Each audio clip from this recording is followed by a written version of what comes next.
Góðan daginn, olíuvinir. Ég heiti Lilja Oddsdóttir, ég ætla að segja ykkur frá PSK-kittinu eða Premium Starter kittinu frá Young Living. Til að gefa ykkur svona smá hugmyndir það hvernig við getum nota olíurnar og það sé svona einlæg trú mín að besta leiðin til að læra að nota olíurnar að taka ástfóstri við þær, einni af annarri og læra þannig að njóta þeirra. Ég vil líka segja að ég hef svona takmarkaða trú á því að vera mikið að messa yfir ykkur og segja ykkur svona getið notað þær af því að það svona fer svolítið inn annað eyra og út hitt. En í Premium Starter kittinu eru 12 olíur og þetta eru 12 svona algengustu mest notuðu olíurnar frá Young Living og þess vegna eru þær í Premium Starter kittinu. Og líka olíur sem að við getum verið svona nokkurn veginn vissum að geta átt alltaf nóg af. Þannig að það er nóg framboð þessum olíum. Þær eru sem sagt 12 olíurnar í kassanum. Það eru svona 14 olíum sem að geta komið til greina. Þannig að það geta verið staðgenglar. Sem eru það bara svona svipaðar olíur, lemongrass eða tea tree, þetta komið inn. En allt góðu. Reynum að byrja. Ég ætla að byrja því að tala lavenderolíuna. Lavender er náttúrulega svona nátengd sögu Young Living að því Gary Young byrjaði á því að búa til svona fyrstu olíu í eldhúsinu heima hjá sér úr lavenderplöntum sem hann hafði fengið frá Frakklandi þar sem hann var að læra eimun og vísindi kjarnaolía hjá fremsta vísindamenni í Frakklandi. Lavender er líka mikið tengd svona ilmkjarnaolíu iðnaðinu vegna þess að hún var svona olía sem að svona kom svolítið ilmolía sem kom olíum á kortið aftur svona á okkar tímum í raun og veru upp úr heimsstyrjöldinni þegar að læknar voru að nota lavender á drepsár og það virkaði mjög vel. En sem sagt, olíur hafa náttúrulega verið notaðar í þúsundir ára. Lavender, orðið laver í frönsku að þvo og lavenderplantan hefur verið notuð í gegnum tíðina til að þvo og hreinsa. Hún er villt planta í Frakklandi. Vex frekar hátt uppi í Provence. Lavenderolía alhliðaolía. Maður getur notað hana í raun og veru við allt. Hún er róandi og græðandi, heilandi. Hún er mild olía og hentar vel fyrir börn, fyrir gamalmenni, fyrir alla.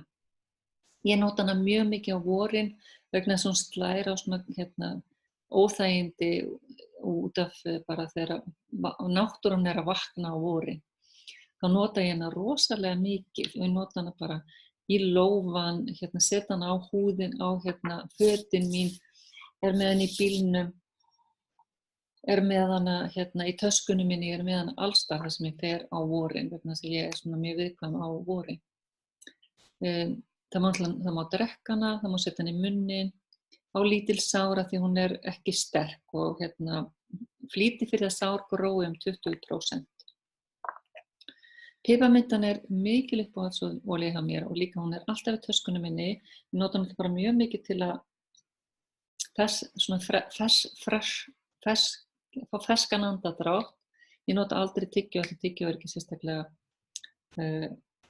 hollt. Það er bara mikið af aukaefnum í tyggjói og líka bara ekki gott fyrir magann og meltinguna. Þetta hreinsa munnin, gerir ferskan andardrátt, opnar öll vitum, hún er mjög opnandi, mjög góð bara á þreytta vöðva. Ég var að sýna ykkur í vídeónu núna daginn, bara á axlirnar og ef maður er með svona einhverju spennu, þá bara tekur maður einhverju dropi, myndu heldur og andar. Á þreytta fætur náttúrulega frábær í súkkulaði, allt sem maður vill hafa bara piparmintu bragð af. Og hún er svo yndisleg. En hún er kælandi, þannig að maður er gott að vita það, ekki setja hana á stóran hluta líkamans, aldrei setja hana í bað. Af því hún kælir mann svona 5 gráður. Ok, svo það frankincense. Og frankincense náttúrulega á sér heimildir sem mörg þúsund ára heimildir, tala hana í Biblíunni, eitt af því sem Jesú barnið fékk það fæddist. Alhliða heilunarolía, mjög andleg olía, góð í hugleiðslu, gott að setja hana þriðja augað. Og raun og veru má nota hana svona með öðrum olíum. Hún inniheldur sesquiterpen sem hjálpar frumuminninu að haldast bara á réttu róli og leiðrétta mistök í frumuminni.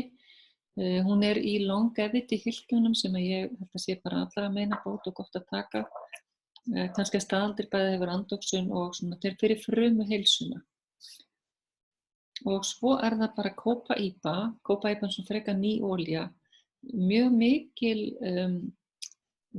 mikil töfraolía raun og veru vegna þess að hún mjög góð innan vöðva. Hún traditionalt notuð í Brasilíu við alls konar bólgum og vandræðum í meltingavegi. Og í Bandaríkjunum hún vitality olía þannig að það má taka hana inn. Og við getum lagt saman 2 og 2 ef það má taka hana inn í Bandaríkjunum. Þá hún örugg fyrir okkur, þannig að það að setja hana í hylki. Og bara hún rosalega góð fyrir dýr, hún mild, þetta svona trjáolía. Ekki mjög mikið lykt af henni, hún góða neglurnar til að styrkja neglurnar eins og lemon líka. Og svo það bara lemon og piparminta sem lemon og óran sem 2 sítrusólíur sem líka í pakkanum. Og lemon og flesta sítrusólíur gera húðina ljósnæm, ekki setja þær á húðina, maður að fara út í sól.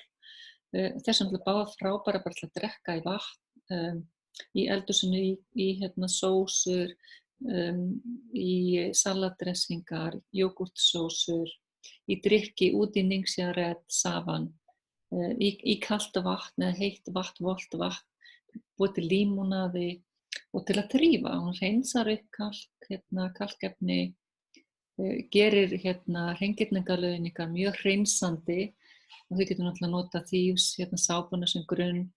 Hreinsandi og líka bara fyrir þvottinn, bara minnka þvottaefni, nota hann í þvottavélina, hreinsar líka lykt.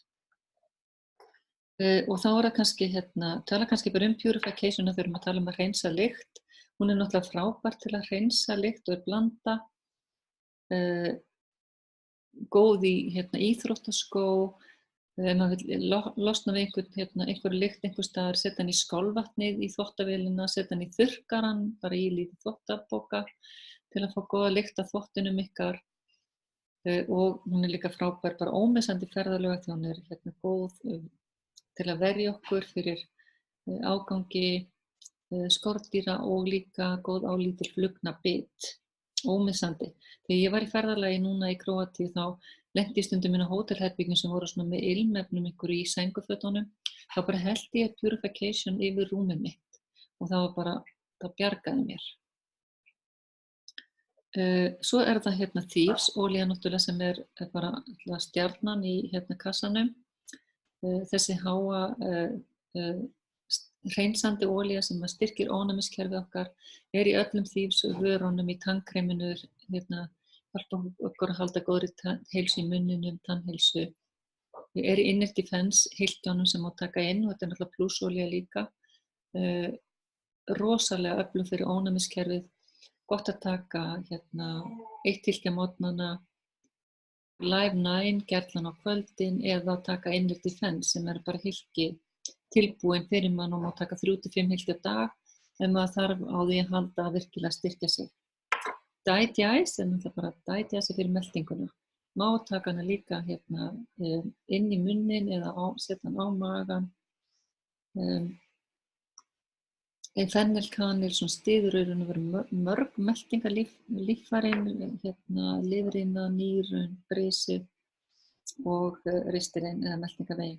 RC júkaliptusplanta, RC fyrir respiratóri eða lungun, mjög góð fyrir lungun, gott að setja inn í úðarann. Svo Panavæ sem bara staðbundið, nota hana bara staðbundið á einhvers konar álag. Það má nota olíurnar lagskiptar ef maður með spennu í öxlinni og þægindi í öxlinni, þú setja bara fyrst Panavæ, svo svolítið piparmintu, svo kannski lavender, svo getum við setja vaffsex og nudda yfir. Þannig staðbundið á einhver óþægindi gerir hún galdra. Ég nota hana ekki dagsdaglega en þegar hún þarf á hana að halda þetta svona svolítið sem fabbisa. Og svo það Stress Away. Hún er náttúrulega bara svo dásamleg lykt, þannig setja hana bara hérna á úlnliðina eða einhvers staðar þar sem maður er með spennu. Ég nota hana mjög mikið hér, af því ég er stundum aðeins svo mikið í tölvunni, á nuddinni hér, eða hérna aftan á hnakkann. Ég nota hann rollónin bara til að nudda höfuðið mitt, taka hann spennu úr höfðinu. Það er fínt af henni. Veldu þína olíu sem að þú elskar. Finndu hvað olía svona henta þér, ilmur henta þér. Stundum tekur svolítið tíma að læra að svona elska olíurnar og það er allt í lagi. Þú þarft bara að hafa einu olíu sem þú elskar, það er nóg. Til ég geta sagt öðrum frá pakkanum. Annars er þetta bara alhliða, hvað getum við sagt? Bara lykill að lífsgleði. Það er bara það. Þetta er dagsins.